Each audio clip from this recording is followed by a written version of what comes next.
బాగా popular faces అనమాట ఇవి కొంచెం సోషల్ మీడియాలో కానీ వీటిలో ట్రోలింగ్ బ్యాచ్ అంటే వైరల్ బ్యాచ్ వాళ్ళకి కొంతమందికి చివరిలో ఎర్తు పెడతారు అన్నటువంటి ప్రచారం అయితే ఉంది.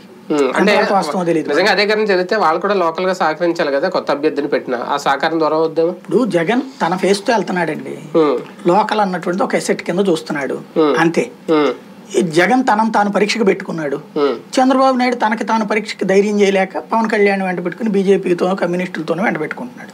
సింపుల్ తాను నమ్ముకుంటున్నాడు జగన్. ఇప్పటికే ఈ 2 లిస్టులకే రాజీనామాలు పెరిగినాయి. కొంతమంది అయితే గుడివాడ అమర్నాథ్ లాంటి వాళ్ళు అయితే ఏకంగా కంటతడి పెట్టుకుంటున్నారు, ఆవేదన చెందుతున్నారు.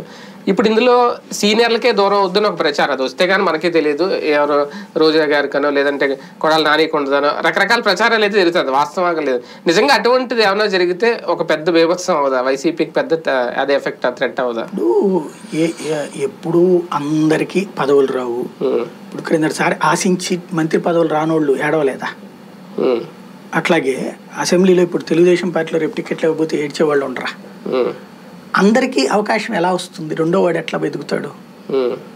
ఇదొక సెనారియో, ఇదొక యజ్ఞం. అందరినీ సంతృప్తి పరచడం రాజకీయాల్లో సాధ్యం కాదు. ఒకటి బేసిక్గా ఇక్కడ ఇంతమంది మార్పుల్లో ఒక 2